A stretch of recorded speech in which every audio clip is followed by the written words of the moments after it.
아들을 죽여야 하는 아비의 심정을 여러분 어떻게 생각하십니까? 참으로 참담하겠죠. 이루 말할 수 없는 그 고통과 괴로움의 그 심정 가운데에서 너무나도 힘들 것입니다. 오늘 성경은 이러한 아들을 죽여야 하는, 이 아들 이삭을 죽여야 하는 아브라함의 심정에 대해서 기록을 하고 있어요. 말씀 창세기 22장 3절에 보면 이런 말씀이 있습니다. 제가 읽어볼게요. 아브라함이 아침에 일찍 일어나 나귀의 안장을 지우고 두 종과 그의 아들 이삭을 데리고 번제에 쓸 나무를 쪼개어 가지고 떠나 하나님이 자기에게 일러주신 곳으로 가더니, 여기에서 두 단어에 제가 집중해 보려고 합니다. 첫 번째는 번제라는 단어예요. 이 단어는 히브리어로 올라라는 단어입니다. 위로 올라가다는 겁니다. 그러니까 위로 올려지는 것입니다. 그러니까 번제는 우리가 이스라엘의 그 5제사 가운데 이 번제는 모든 것을 하늘로 올려드리는 제사예요. 그래서 이 번제는 죽이는 것에서 끝나는 것이 아니라 그 제물의 피를 완전히 다 뽑아내고 그 가죽을 완전히 벗겨내고 그리고 뼈와 살을, 이 각을 뜬다 그러죠. 뼈와 살을 분리하고 뼈 마디마디를 다 분리한 다음에 그 제물을, 그 고기를 다 번제단에 올려서 다 태워버리는 것입니다. 그래서 모든 것을 하나님께 올려드리는 것이죠.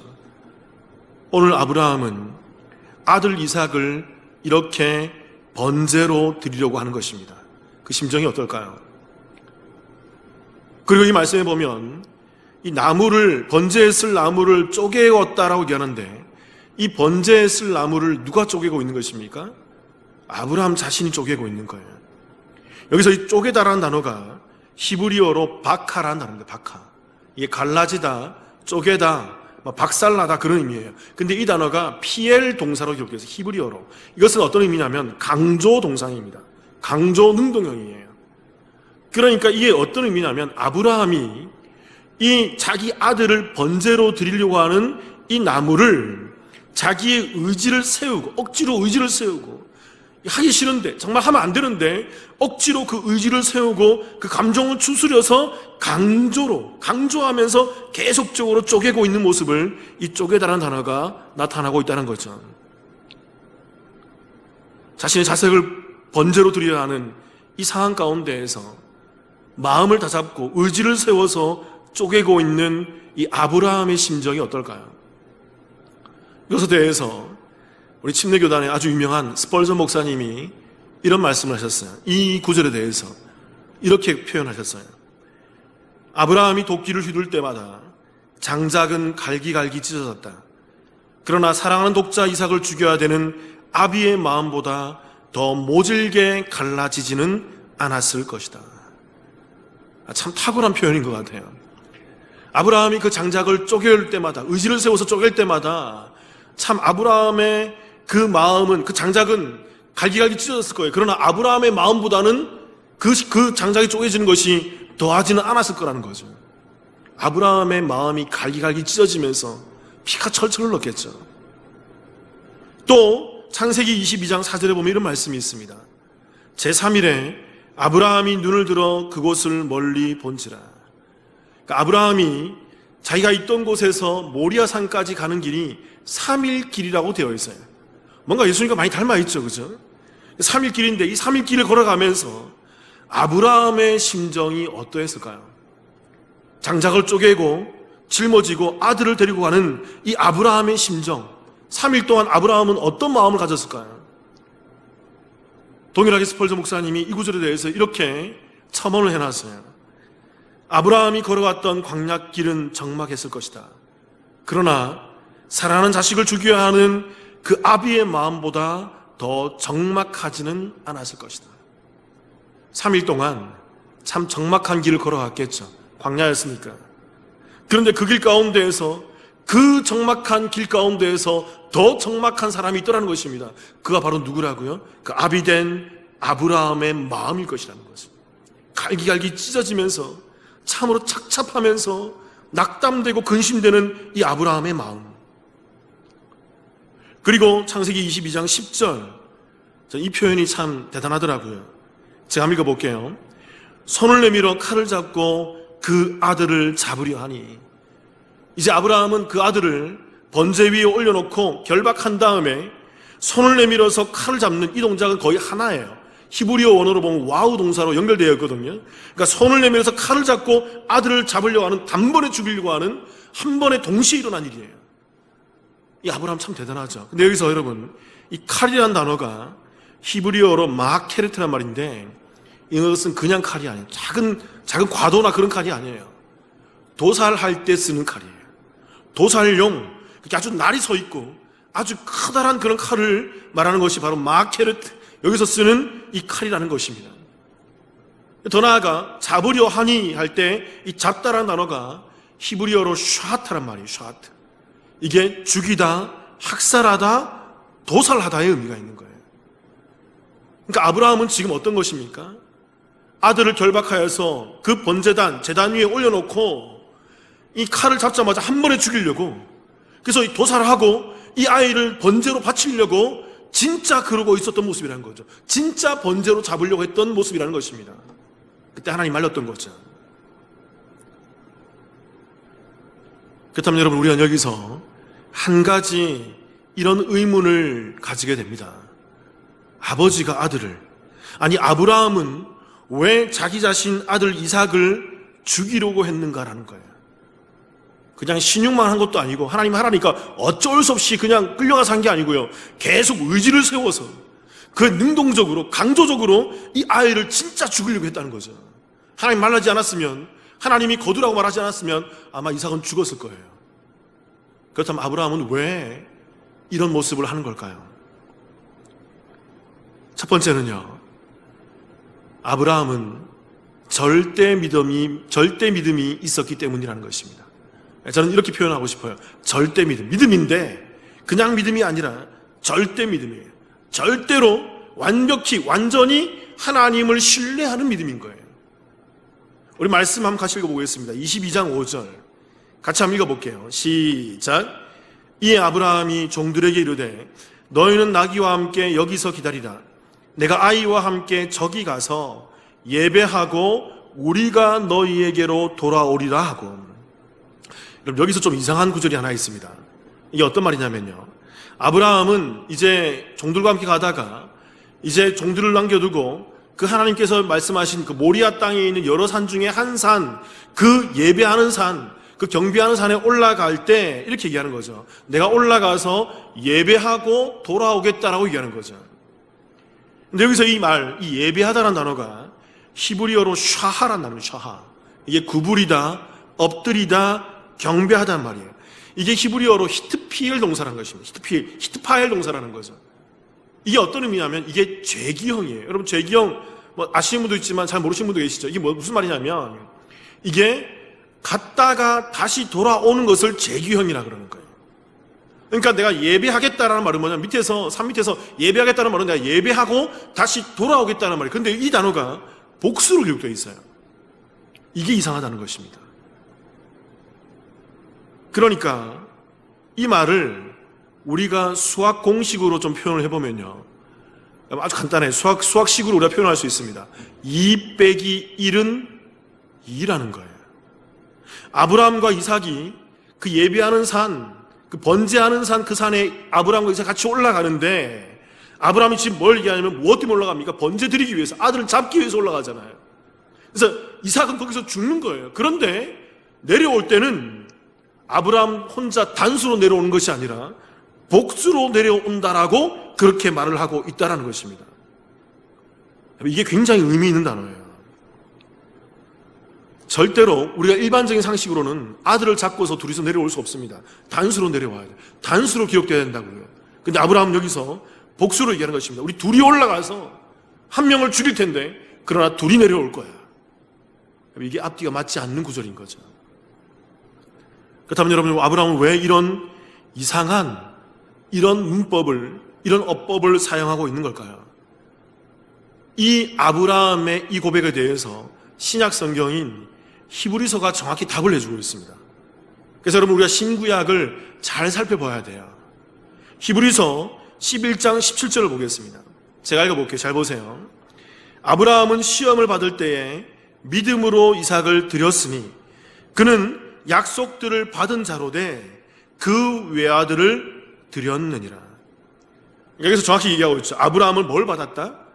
하나님께 시험을 받았다는 것입니다. 먼저 우리가 알아야 될 것은 뭐냐면요, 하나님께서는 이삭을 번제 드리라는 말은 이것은 인신공양을 하나님께서 받겠다는 말이 아니에요. 아브라함이 이삭을 바치는 이 장면은 하나님의 테스트였다는 것입니다. 하나님의 시험이었다는 것입니다. 아브라함의 믿음이 어떤지를 보기 위한, 또 하나님 뭔가를 가르쳐주기 위한, 뭔가 연단하기 위한, 뭔가 훈련하기 위한 하나님의 시험이었다는 거죠. 그리고 아브라함은 이 하나님의 시험에, 하나님의 테스트에 동참해서 순종하고 있는 거예요. 그런데 오늘 읽었던 히브리서 11장 17절에서 이런 말을 하고 있습니다. 모순되는 말을 하고 있어요. 다시 한번 띄워보세요. 이런 말이 있습니다. 그는, 중반에 보면 이런 말씀이 있죠. 그는 약속들을 받은 자로 돼 그 외아들을 드렸느니라. 여러분, 이게 맞지가 않아요. 이게 맞지가 않아요. 약속도, 과거에 아브라함은 어떤 약속을 받았죠? 하나님으로부터 너에게 독자가 태어날 거야. 그래서 그 아들을, 그 독자로 말미암아 너의 후손이, 그 아들의 후손이 하늘의 별과 같이, 땅의 바다의 모래와 같이 무수히 많게 되는 그 번성을 이루게 될 거야. 번영을 이루게 될 거야. 그 약속을 받았죠. 그리고 독자 이삭이 100세에 태어나는 것입니다. 그런데 하나님께서 그렇게 약속을 해놓고는, 다시 한번 띄워보세요. 11장 17절. 이 약속을 해놓고는 그 뒤에 뭐 하는 거죠? 네 외아들을 죽이라는 것입니다. 이게 맞지 않는 거예요. 그러니까 여러분 잘 보세요. 이삭을 죽이면 앞에 있었던 하나님의 약속은 어떻게 되는 것입니까? 파기가 되는 거예요. 하나님 약속은 거기서 완전히 파기되어서 약속이 어김을 당하게 되는 거죠. 하나님 말씀이 거기서 완전히 무너지는 것입니다. 그러니까 여러분, 이삭이 죽으면 돼요, 안 돼요? 이삭은 죽일 수 없는 존재예요. 그런데 하나님이 죽이라고 하신다고요. 이게 모순입니다. 모순. 신앙적 모순이에요. 그리고 히브리서 11장 18절, 그 다음 구절, 제가 읽어볼게요. 이런 말씀이 있습니다. 그에게 이미 말씀하시기를 내 자손이라 칭할 자는 이삭으로 말미암으리라 하셨으니, 이미 얘기했다는 거예요. 네 자손들은 쭉 나올 텐데, 많은 그 바다의 모래와 같이 하늘의 별과 같이 많이 나올 텐데, 그 후손들은 이삭을 통해서 나올 거야. 이삭을 통해서 그 후손들이 이 땅 가운데 나타날 거야. 미리 말씀하셨다는 거예요. 아브라함은 이 말씀을 철저히 신뢰하고 있었다는 것입니다. 그래서 여러분 잘 아셔야 돼요. 아브라함은 이 약속의 말씀을 가슴에 품고 있었어요. 그리고 죽이라고 하시는 그 하나님의 말씀 가운데에도 나와서 순종하는 것입니다. 여러분, 이것을 잘 이해해 주십니까? 하나님은 이삭을 통해서 자손을 주겠다고 말씀하셨어요. 그리고 지금 그 이삭을 죽이라고 말하는 것입니다. 그래서 아브라함은 하나님을 신뢰했고 하나님의 약속의 말씀을 신뢰하고 믿고 있는 거예요. 자, 이제 히브리서 11장 19절 같이 한번 읽어보겠습니다. 이런 말씀이 있습니다. 같이 읽겠습니다. 시작. 그가 하나님이 능히 이삭을 죽은 자 가운데서 다시 살리실 줄로 생각한지라. 비유컨대 그를 죽은 자 가운데에서 도로 받은 것이니라. 아브라함의 믿음이 여기 있는 거예요. 그는 약속의 말씀을 받았습니다. 또 하나님의 테스트인 아들을 죽이라는 말씀도 받았어요. 둘 다 하나님의 말씀이에요. 근데 여러분, 하나님의 말씀은 1.1획도 틀림이 없고 변함이 없고, 그 하나님이 약속하신 말씀은 반드시 실현되는 것이 진리이고 진리신 신실하신 하나님의 그 성품인 것이지. 그래서 아브라함은 이 모순되는 이 아들을 통해서 그 후손들이 나타나는 그 상황과 이 아들이 죽게 되는 이 모순 상황 가운데에서 아브라함이 어떤 믿음을 바라는 거예요? 둘 다 믿은 거예요. 아, 이 아들도 죽겠지. 그래서 진짜 도살 칼을 잡고 진짜 번제로 한 번에 죽이려고 했던 거예요. 말리지 않았으면 죽었다고, 이삭이. 그런 아브라함의 마음 가운데 뭐가 있었어요? 하나님이 어떤 식으로든 이 아들을 살려낼 거예요. 어떤 식으로든 이 아들을 다시 살리셔서 이 아들을 통해서 약속의 후손, 언약의 후손들이 이 땅 가운데 번영하도록, 번성하도록 만들어 주실 거라는 그 하나님의 약속을 믿고 있었다는 것이지. 여러분 잘 알아야 합니다. 그래서 중요한 걸 제가 알려드릴게요. 아브라함은요, 하나님의 전지전능한 능력을 믿은 것이 아니에요. 여러분, 하나님이 물론 전지전능하시고 모든 일을 다 할 수 있으십니다. 그러나 여기서 아브라함이 믿은 것은 하나님의 전지전능한 능력이 아니라 좀 더 구체적으로 뭘 믿었을까요? 하나님이 언약하신 그 말씀을 믿은 거예요.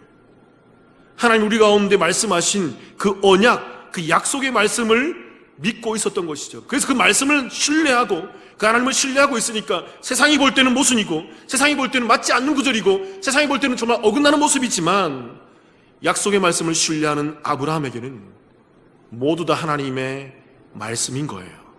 모순이 아닌 거예요. 다 믿었던 거예요. 이 아들을 죽이라면 죽이겠지. 그러나 이 아들을 통해서 하나님께서 어떤 식으로든 하나님의 언약의 우선들을 나타낼 거야. 왜?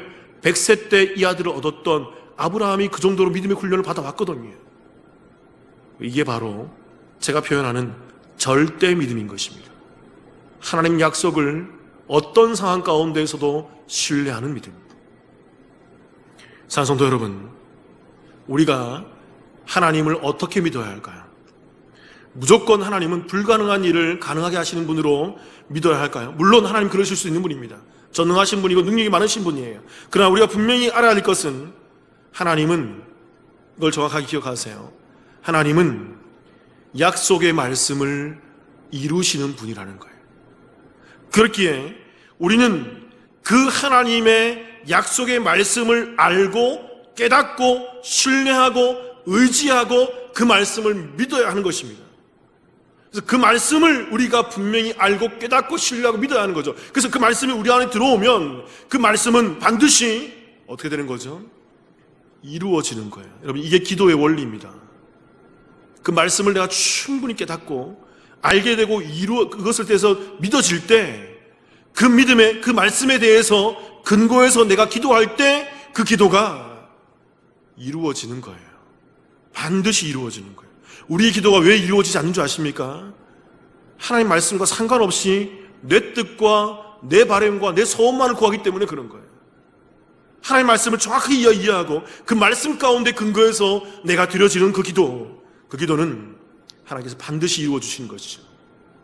사랑성도 여러분, 올 한 해 하나님을 신뢰하지만 더욱더 우리 분명한 그 말씀을 바라보고 말씀을 들여다보며 말씀 가운데에서 하나님을 확인하고 그 약속의 말씀을 듣고 깨닫고 알아 믿어서 그 말씀으로 말미암아 이 땅 가운데 하나님의 놀라운 일들이 진행되는 것을 보는 저와 여러분의 삶이 되시기를, 저와 우리 남부침례교회 성도님 되시기를 주님의 이름으로 축원합니다. 두 번째로, 아브라함이 이삭을 번제로 드리는 이유가 무엇일까요? 그 아들 이삭을 왜 번제로 드릴까요? 오늘 두 번째가 너무 중요합니다.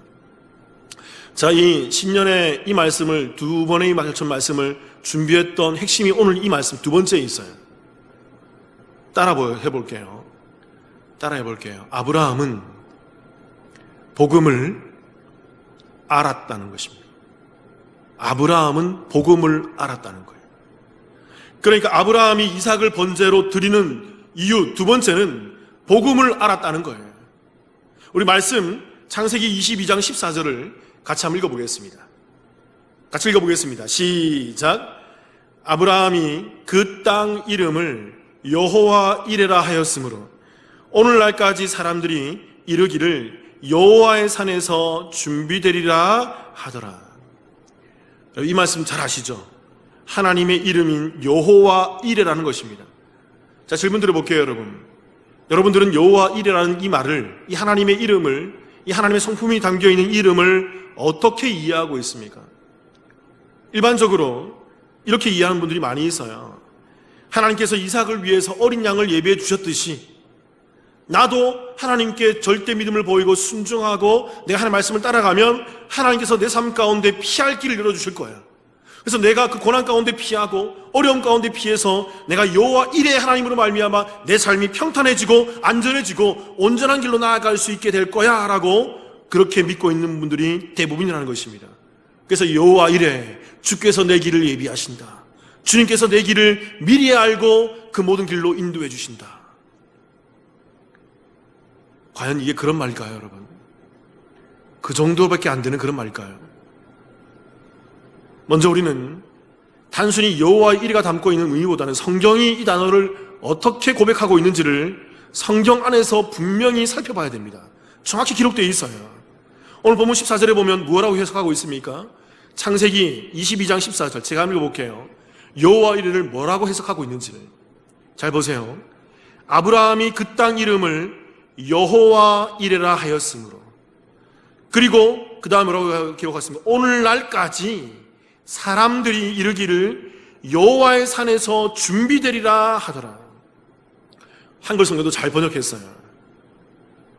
그 여호와 이레를 뭐라고 얘기하냐면 여호와의 산에서 준비되리라, 여호와의 산에서 준비되리라, 이 말의 의미인 거죠. 여호와의 산, 모리아 산인 거죠. 오늘 이 이삭을 제물로 바쳤던 이 산, 지난 시간에 배웠잖아요. 이 산에서 나중에 신약에서 뭔 일이 일어난다고요? 예수님께서 죽으신다고요. 그 산에서. 그걸 고백하고 있는 것이 여호와 이레라는 것입니다. 이 준비하시리라, 이 말이 이레라는 말인데 이게 미완료태로 기록되어 있어요. 그러니까 여러분, 이 말은 어떤 거냐면 하나님이 준비하셨어가 아니에요.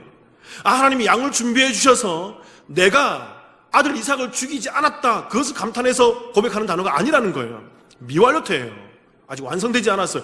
앞으로 이 여호와 산, 이 모리아 산에서 이와 같은 일이 준비될 것이다 라는 미완료 형태로 기록하고 있는 거예요.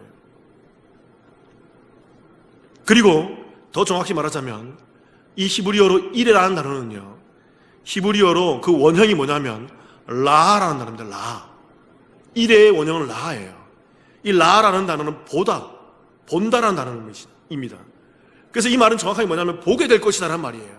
그래서 우리가 정확히 좀 더 원어에 근거해서 이 말씀을 번역을 해보면 앞으로 여호와의 산에서 보게 될 것이다 라는 의미예요. 여호와 이레라는 것은 내 길을 예비하신다 그런 의미가 아니고요, 그런 인본주의적인 그저 이 땅에서의 평안, 이 땅에서의 그런 천국을 누리기 원하는 잘못된 세계관, 잘못된 신앙관 가운데 나오는 고백이 아니고요, 아브라함이 정확히 고백하는 것입니다. 그 어린 양을 통해서 이삭이 살아난 것을 보면서 하나님께서 앞으로 이 산에서 이와 같은 일을 진행하실 것이구나, 그 믿음 가운데서 고백하는 것이 여호와 이레, 앞으로 하나님께서 이 산에서 이와 같은 일을, 양이 죽고 이삭이 살아나는, 그 양이 죽고 누군가가 살아나는 이와 같은 일들을 진행하게 하시고 나타내실 것이다. 그 고백이 바로 여호와 이레라는 거예요. 그러니까 여러분, 여호와 이레의 고백은요, 단순히 감사함의 고백이 아닌 것입니다. 이 고백은 아브라함이 이 사건을 통해서 앞으로 이 모리아 산에서 이와 같은 일을 진행될 것임을 그가 그 시험을 통과하면서 깨닫고 알게 됨으로 말미암아 믿음으로 고백하는 예언적인 고백이에요. 신앙 고백이에요. 오늘 이삭이 준비된 한 양을 통해서 살아나와서 그 이삭으로 말미암아 수많은 그 바다의 모래와 같이 하늘의 별과 같은 그 후손들이 이어지게 되듯이 앞으로 누군가가 이 양으로 오셔서 이 모리아 산에서, 이 산에서 이와 같이 번제로 드려짐으로 말미암아 이 사람을 통한 그 죽음으로 말미암는 그 믿음의 후손들이 이 땅 가운데 하늘의 별과 같이 땅의 모래와 같이 이어지게 될 것임을 정확히 짚어내고 있는 예수 그리스도를 향한 신앙 고백인 거예요. 여러분 잘 아셔야 됩니다.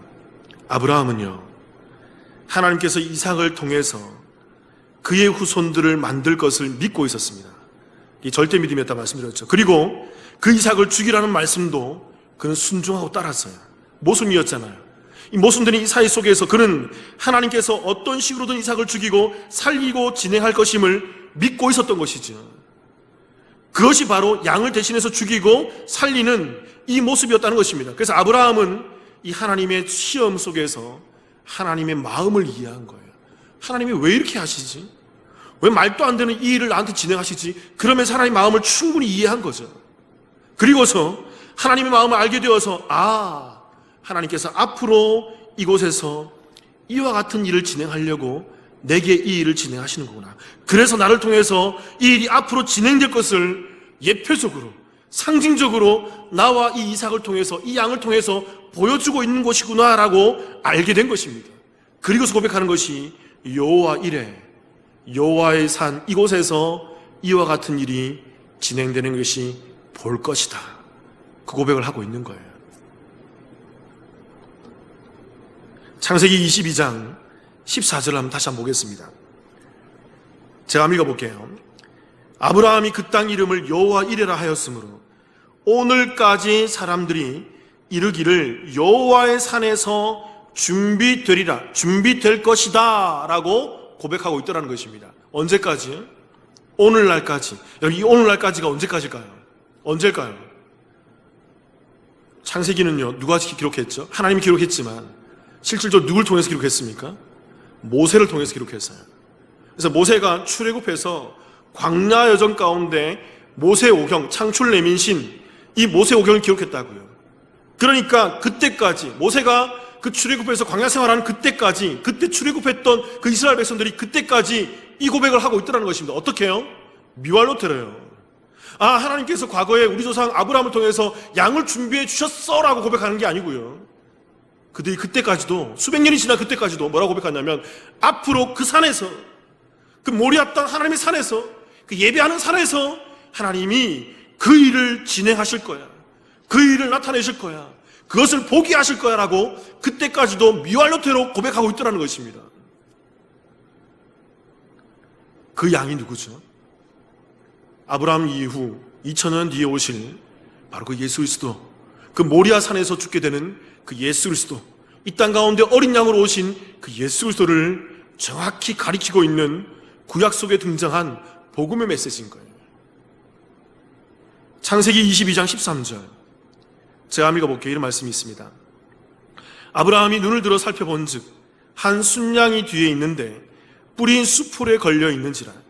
아브라함이 가서 그 순양을 가져다가 아들을 대신하여 번제로 드렸더라.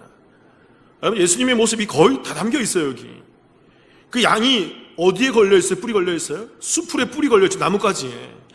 마치 예수님이 그 모리아 산에서, 그 골고다 언덕에서 그 면류관을 쓰고 있는 모습을 연상되지 않습니까? 그런데 이 단어 가운데, 이 말씀 가운데 살펴본즉이라는 단어, 다시 한번 띄워주세요. 13절에 아브라함이 눈을 들어 살펴본즉, 이 단어가 히브리어로 이런 말이에요. 와야르 웨힌네라 말이에요. 근데 이 말은 무슨 말이냐면 보라, 주목하라. 근데 어떤 의미냐면 감탄사로 기록되어 있어요. 그러니까 지금 아브라함이 어떤 심정이냐면 매우 놀랐다는 것입니다. 아들을 죽이지 말라. 아브라함은 한 번에 죽이려고 했거든요. 근데 죽이지 말라. 그러면서 하나님께서 그 뒤에 있는 어린 양을 보게 한 거죠. 그래서 아브라함이 매우 놀란 거예요. 매우 놀라서 그것을 본 것입니다. 그때 아브라함이 깨닫게 된 거예요.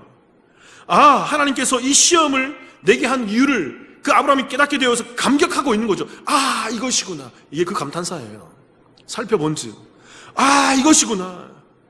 아, 하나님이 이루려고 내게 이것을 진행하신 거였구나. 그래, 이 아들을 통해서 수많은 민족으로 나와야 되는데, 수많은 하늘의 별과 같이, 바다의 모래같이 나와야 되는데 이 아이를 죽이려고 하다니. 근데 양을 준비해 놓으셨구나. 아, 하나님이 뭔가 내게 사인을 보내고 있구나. 내게 뭔가 하나님이 예시하고 예표하고 있구나. 그때 감격하고 감탄해서 여호와 이레의 고백을 하고 있다는 것입니다. 특히 여러분, 여호와 이레의 고백은요, 복음을 정확히 이해한 아브라함의 믿음의 고백인 것입니다. 잘 아셔야 돼요. 구약에서 그 구약에 있는 백성들이 예수님을 몰랐다고요? 아니요. 오실 메시아에 대한, 그 어린 양으로 오실 메시아에 대한 그 사건들을 많이 알고 있었다고요. 매일 번제를 드렸다고요. 그들이. 그 번제가 가리킨 게 누굽니까? 예수 그리스도였다고요. 그걸 깨닫는 사람들이 있었다고요. 그들이 믿는 자들이라고요. 여러분, 이것이 억지라고 생각하십니까? 이것에 대해서 신약이 또 증거해주고 있어요. 요한복음 8장 56절입니다. 자, 읽어볼게요. 잘 보세요. 요한복음에서 이렇게 얘기합니다. 너희 조상 아브라함은 나의 때 볼 것을 즐거워하다가 보고 기뻐하였느니라. 누가 하는 말씀이죠? 예수님이 하시는 말씀이에요. 예수님이 정확하게 이렇게 얘기한다고. 유대인들이 논쟁하시면서 막 네가 언제 아브라함보다 더 크냐, 네가 우리 조상보다 크냐 그럴 때 예수님이 이렇게 얘기한다. 너희 조상 아브라함도 나의 때, 이 때가 뭐냐면 예수님의 십자가와 부활, 그 구원, 그 메시아로 오시는 그 때를 볼 것을 보고 기뻐했다라는 것입니다. 그래서 여기서 말하는 이 보고라는 단어가, 자, 몇 번 강조했던 단어예요. 헬라어로 이게 에이도란 말이에요. 에이도.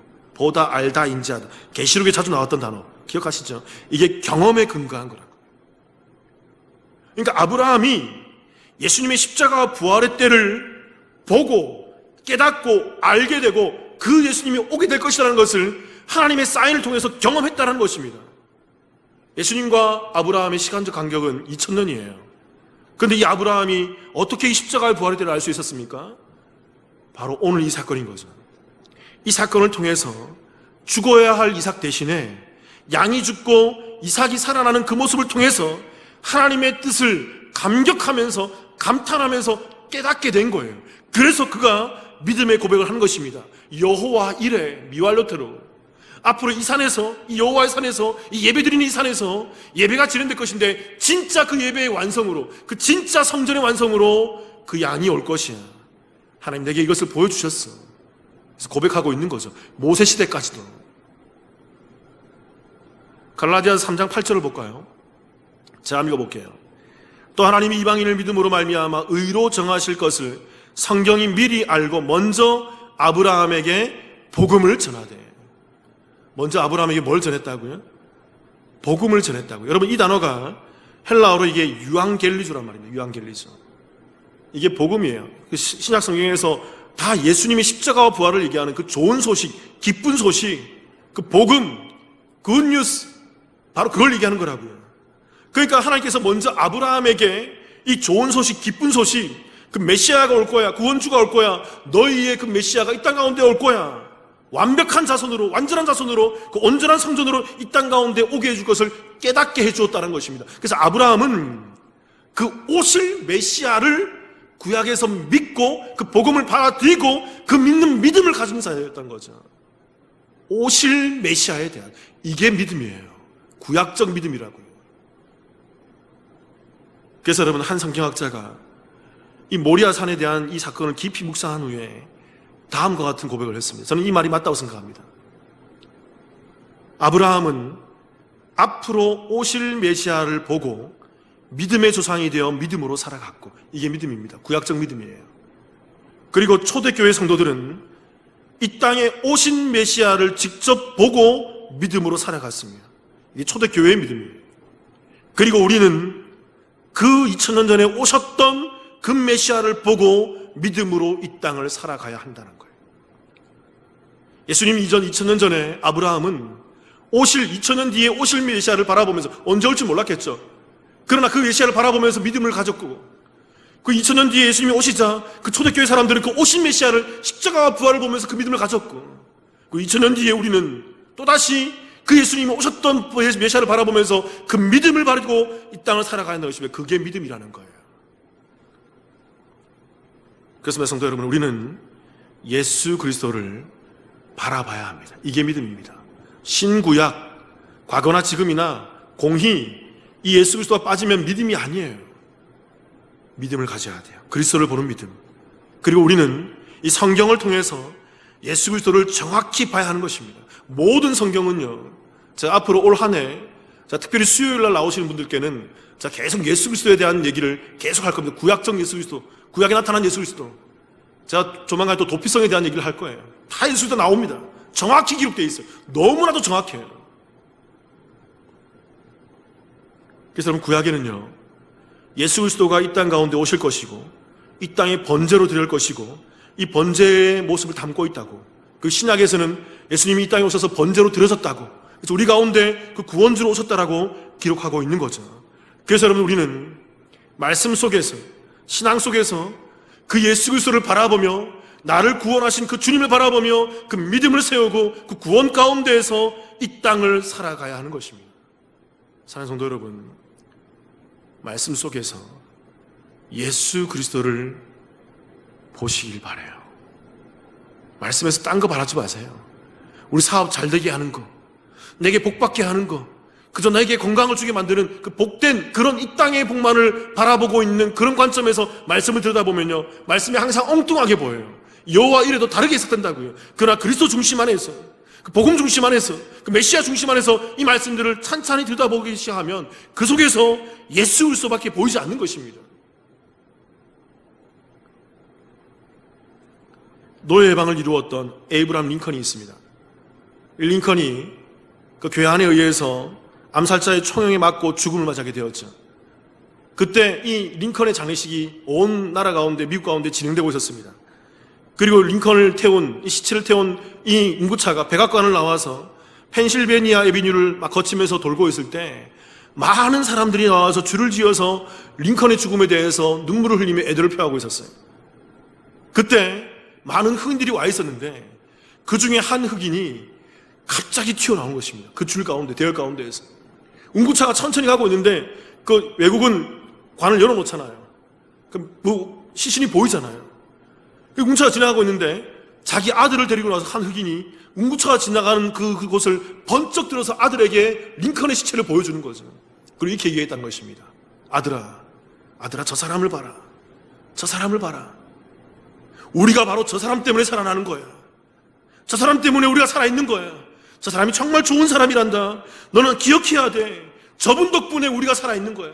저 사람 덕분에 우리가 살아가고 있는 거야. 아들아, 저 사람을 기억해야 돼. 기억해야 돼. 사랑하는 성도 여러분, 올 한 해 어떻게 살아가시겠습니까? 어떤 계획이 있으십니까? 저는 우리 남부침례 교회 가운데 이런 도전을 드리고 싶어요. 여러분, 예수 그리스도를 바라보며 예수 그리스도를 기억하는 이 2021년이 되기를 주님의 이름으로 축원합니다. 오직 그리스도만 보기를 원해요. 오직 그리스도로 말미암아 여러분 이 땅을 철저히 감당하는 그 말씀 가운데 그리스도로 말미암아 성경이 증언하는 그 예수 그리스도를 보고 그 예수 그리스도를 믿고 그 예수 그리스도를 말미암아 구원받게 되는 그 믿음이 충만하여져서 그 믿음으로 철저히 하나님 말씀을 신뢰하며 그 절대 믿음을 가지며 하나님 말씀하신 것은 반드시 이루어진다는 그 믿음 속에서 이 땅을 살아가는 저와 여러분이 되시기를 주님의 이름으로 축원합니다. 함께 기도하시겠습니다.